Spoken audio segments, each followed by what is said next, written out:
जय श्री कृष्ण। अथ मार्गशीर्ष कृष्ण उत्पन्ना एकादशी कथा। सूत जी बोले, हे ब्राह्मणों, प्राचीन समय में श्री कृष्ण महाराज ने एकादशी के उत्तम व्रत का महात्म विधि पूर्वक वर्णन किया है। जो इस महात्म को सुनेगा वो अनेक सुखों को भोग कर विष्णु लोक को प्राप्त होगा। अर्जुन ने श्री कृष्ण से पूछा, हे जनार्दन, उपवास, नक्त भोजन और दिन रात में एक बार भोजन का क्या फल है और किस प्रकार करना चाहिए? श्री कृष्ण जी बोले, हे अर्जुन, हेमंत ऋतु के मार्गशीर्ष महीने के कृष्ण पक्ष में एकादशी का उपवास करना चाहिए। दिन के 8वें भाग में जब सूर्य का प्रकाश मंद हो जाए उस समय के आहार को नक्त भोजन कहते हैं। रात्रि के आहार का नाम नक्त भोजन नहीं है। प्रातःकाल नियम से संकल्प करे और स्नान करके पवित्र हो जाए। उसके पश्चात श्री गोविंद देव का पूजन करके भक्ति से दीपदान करे। भक्ति सहित चित्त से रात में जागरण करके और सुबह को ब्राह्मणों को दक्षिणा देकर प्रणाम करके भोजन करा के क्षमा याचना करे। धर्मात्मा मनुष्यों को शुक्ल पक्ष और कृष्ण पक्ष दोनों पक्षों की एकादशियां एक सी समझनी चाहिए। इस प्रकार जो व्रत करता है उसका फल सुनिए। शंखोद्वार तीर्थ में स्नान और दर्शन करने से जो फल प्राप्त होता है, संक्रांति में दान करने से, कुरुक्षेत्र में सूर्य ग्रहण के या चंद्र ग्रहण के समय अश्वमेध यज्ञ करने से, जिसके घर पर 1,00,000 तपस्वी नित्य भोजन करते हैं उससे, वेद पढ़े हुए ब्राह्मणों को 1000 गोदान देने से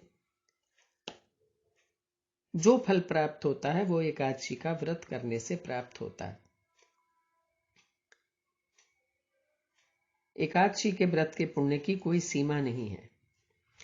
तीर्थ, दान, नियम, यम और यज्ञ तभी तक गरजते हैं जब तक एकादशी तिथि नहीं आती है। अर्जुन बोले, हे देव, 1000 यज्ञ करके भी एकादशी के बराबर फल नहीं होता। ये आपने कहा तो सब तिथियों में उत्तम एकादशी क्यों है, ये मैं जानना चाहता हूं। मुझे इसका वृतांत बताइए। श्री कृष्ण जी बोले, हे पार्थ, सुनो। सतयुग में मुर नाम का एक दैत्य था। वो बड़ा प्रतापी, महारौद्र और सब देवताओं को भय देने वाला था। उस तेजस्वी दैत्य ने अपने तेज से सबको जीत लिया। इंद्र, सूर्य, वसु, ब्रह्मा, वायु, अग्नि, ये सब शिव जी का वचन सुनकर देवराज इंद्र सब देवताओं को साथ लेकर जहां भगवान शयन कर रहे थे वहां गए। जल में सोते हुए जगतपति भगवान को देखकर हाथ जोड़कर स्तुति करने लगे। हे देवताओं के भी देवता, आपको नमस्कार है। हे कमल नेत्र मधुसूदन, हमारी रक्षा करो। दैत्यों से डरे हुए देवता मेरे साथ आए हैं। हे जगन्नाथ, आप सबके रक्षक हैं, कारक हैं। आप सब देवताओं के सहायक और शांत करने वाले हैं। आप भूमि, आकाश और सब जगत के उपकार करने वाले हैं। हे शरणागत की रक्षा करने वाले, आप हमारी रक्षा कीजिए। हे जगन्नाथ, हम लोग स्वर्ग से भ्रष्ट होकर पृथ्वी पर घूम रहे हैं, हमारी रक्षा कीजिए। विष्णु भगवान ने इंद्र का ये वचन सुनकर उनसे कहा कि ऐसा कौन सा मायावी दैत्य है कि जिसने देवता भी जीत लिए हैं। प्राचीन काल में ब्रह्मवंश देवता को पीड़ित करने वाला भयंकर नाड़ी जंग नामक दैत्य पैदा हुआ। उसका प्रसिद्ध बलवान मुर नामक पुत्र है, जिसकी चंद्रावती नाम की बहुत बड़ी नगरी उसकी राजधानी है। इंद्र ने बताया कि उसमें रहते हुए उस बलवान दुष्ट ने संसार को जीतकर देवताओं को अपने वश में करके स्वर्ग से हटा दिया है। इसलिए हे महाराज, आप हमारी रक्षा कीजिए। वो स्वयं ही मेघ बनकर बरसता है, देवता उसको जीत नहीं सकते।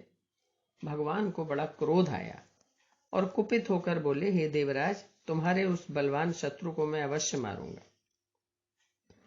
तब देवताओं ने हजारों दिव्य अस्त्रों से युक्त असंख्य दैत्यों के संग गरज कर आते हुए उस मुरदैत्य को देखा। बलवान असुरों ने देवताओं को मारा। वे संग्राम को छोड़कर दसों दिशाओं में दौड़ने लगे, और जब उन्होंने भगवान विष्णु को उपस्थित देखा तो दानव कुपित होकर अनेक शस्त्र लेकर दौड़े। शंख चक्र गदा धारण करने वाले भगवान ने उन असुरों को अपनी तरफ जब दौड़ते हुए देखा तो सर्प के समान बाणों से उनके देह घायल कर दिए। भगवान के हाथ सारे दैत्य मारे गए, लेकिन अकेला मुर वहां खड़ा रहा। जब भगवान अस्त्र शस्त्रों के प्रहार से उसको परास्त न कर सके तो कुपित होकर वो अपनी भुजाओं से लड़ने लगा। उसने देवताओं से 1000 वर्ष तक बाहु युद्ध किया। उससे थककर भगवान बद्रिकाश्रम को पधारे और वहां हिमवती नाम की शोभायमान गुफा में संसार के पालन करने वाले भगवान विश्राम के लिए चले गए। हे पांडुनंदन, मैं उस महायुद्ध में थक गया था। वो दैत्य उस गुफा में मेरे पीछे लगा हुआ चला आया, और उसने जब मुझे वहां सोता हुआ देखा तो वो अपने मन में सोचने लगा कि अब मैं इस हरि को मार सकता हूं। उस दुर्बुद्धि के ऐसे विचार को समझकर मेरी देह से एक प्रकाशमान कन्या उत्पन्न हुई। दिव्य शस्त्रों को लेकर वो देवी युद्ध के लिए उपस्थित हो गई। उस मुर दैत्य ने देवी को देखा। उस देवी ने दैत्य को युद्ध में ललकारा। तब वो दैत्यराज उस देवी से युद्ध करने लगा, और उस देवी ने शीघ्रता से उस बलि दैत्य के शस्त्रों को काटकर क्षण भर में रथ नष्ट कर दिया। वो फिर उठकर कन्या को मारने की इच्छा से दौड़ा तो देवी ने कुपित होकर आते हुए उस दैत्य का सिर काटकर क्षण भर में पृथ्वी पर गिरा दिया।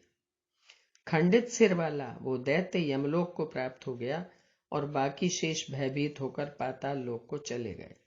तब भगवान उठे, अपने सामने मरे हुए असुरों को देखा। जगतपति भगवान नम्रता पूर्वक हाथ जोड़े खड़ी हुई दिव्य कन्या को अपने सम्मुख देखकर आश्चर्य से बोले कि इस दुष्टात्मा दैत्य को संग्राम में किसने मारा? कन्या बोली, हे प्रभु, मैं आपके ही अंश से पैदा हुई हूं। मैंने ही इस असुर को मारा है। हे हरि, आपको सोते हुए देखकर यह आपको मारने की इच्छा से आया था।